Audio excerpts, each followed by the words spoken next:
सदा के लिए। जय जयकार हो, जय जयकार हो, जय जयकार हो। माँ के चरणों में मेरा कोट कोट प्रणाम स्वीकार हो, स्वीकार हो, स्वीकार हो। तो बगल ले हम दो। आज बड़े पवित्र पावन सत्य के सत्य में शामिल होने वाले हमारे पिता तुल व भाइयों व माता तुल माताएं व बहनें, प्यार करने बच्चों, आज हमारा जीवन एक सत्य के ही द्वारा चल रहा है। सत्य से ही सभी का कल्याण होता है। जब सृष्टि का सृजन हुआ तो सबसे पहले सत्य ही का आभास हुआ और सत्य ही के माध्यम से ब्रह्मा विष्णु शिव इनको सृष्टि का सृजन करने का आदेश दिया गया। सत्य में सारी सृष्टि फंसी हुई है। भगवान बाबा तुलसीदास ने बताया, धर्म न दूसर सत्य समाना, आगम निगम पुराण वेद बखाना। यानी धर्म के अलावा दूसरा कोई धर्म नहीं है। धर्म ही सत्य है, सत्य ही धर्म है। जब जब आपदा आती है तो वो हमारा निराकार ब्रह्म को साकार में आना पड़ता है। आपने सुना होगा, जब बहन द्रौपदी सभा के अंदर दूतासन चीर खींच रहा था, दादा भीष्म, कर्ण, भीम, अर्जुन, नकुल, सहदेव सभी बैठे हैं और द्रौपदी की साड़ी खींच रही है। द्रौपदी सोच रही है, मैं दादा भीष्म बैठे हैं, मुझे नंगा नहीं होने देंगे। मेरे 5 पति हैं, सभा में मेरी लाज आएगी। आज मेरा गोविंद साकार रूप में ही बैठा हुआ था और सोच रहा था मेरा तो नाम लिया ही नहीं है। जब मेरा नाम लेगा कोई भक्त, जब दुनिया को छोड़ करके सत्य की शरण में जाता है तो भगवान सत्य साकार और नारायण भगवान उसके गले का हार बन जाते हैं। जब किसी ने सहारा न दिया तो एक बार आवाज आई, हे कन्हैया, इस श्याम तेरे बिना मेरा कोई नहीं है। मेरा गोविंद वहीं खड़ा था और निराकार ब्रह्म साकार में आता है। और कब दर्शन होता है? किसी ने कहा भगवान का कैसे दर्शन होता है? तो नारद भगवान आ जाते हैं कि आपको हम प्रमाण देंगे, आप कचला गंगा नहाने चले। और वहां पहुंचे जाकर के और कहा इसमें डुबकी लगाओ, और उस भक्त ने उसमें डुबकी लगाई। ऊपर से नारद ने हाथ रख दिया। अब तो डूबने उछलने लगे कि बचाओ बचाओ, तड़फन होने लगी। यानी जब हमारे सत्य के साथ आत्मा में तड़फन होने लगे तब साकार ब्रह्म का हमें दर्शन होगा। तो उसी प्रकार कभी ये नहीं ऊपर के मन से हम जा रहे हैं सत्संग में, उस टाइम तक उनको हमने माना, भरा, छोड़ दिया। उठते बैठते खाते पीते उनके चरणों में अपने मन को लगाओगे और एक समय निकाल करके फिर प्रभु के साथ बैठ कर उनका चिंतन करोगे तो वो आपके हर मुसीबतों में साथ देने वाले हमेशा साथ रहे। हम जाते हैं किसी मंदिर में और आस्था रखते हैं, मगर विश्वास चप्पलें काढ़ी शिव की तरफ देख रहे हैं, पीछे को मुड़ के देख लिया। इन चप्पलें कोई न ले जाए। यानी मन को एकाग्र करके बैठ जाओ तो आपका उद्धार होगा। तो आइए, मैं कोई विद्वान नहीं हूँ। जब मीरा दीवानी हो गई तो उसके परिवार वालों ने स्त्री यातनाएं दी, हाथी के बिना डलवाया, नांग गले में डलवाए। तो किसी ने लिखा है, उसी को मैं आपके सामने सुनाने जा रहा हूँ।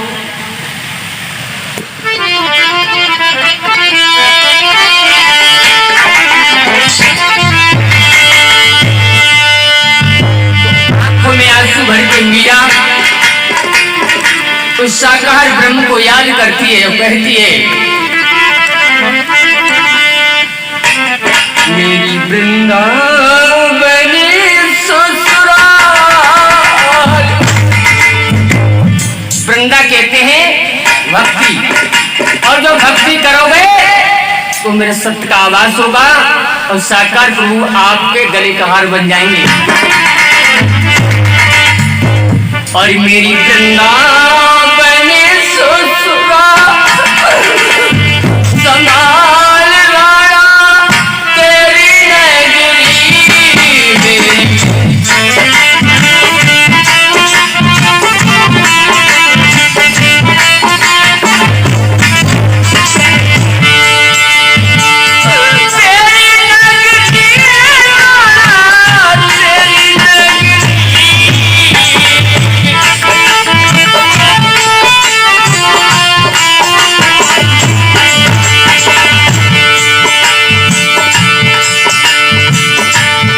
दुनिया देख रहे हैं।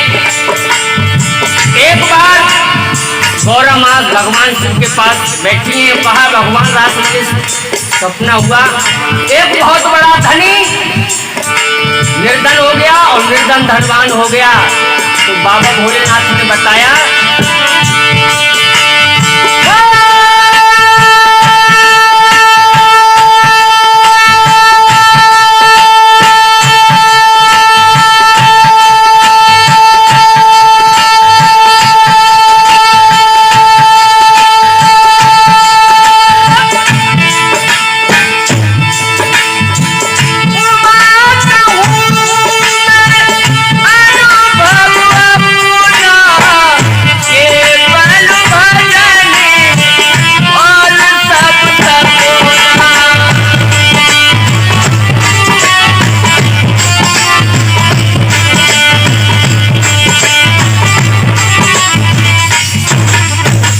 सपना है, ये मकान दुकान औलादी ऑफिस ये सब सपना है। केवल भगवान का भजन ही सत्य है, वो ही सत्य जाता है।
कोई नहीं है, कितना ही मुझे परेशान कर ले मगर गोविंद को नहीं छोड़ूंगी। और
ससुराल नहीं, असली ससुराल तो बोलिए जो परम पिता के चरण में पहुंचना है।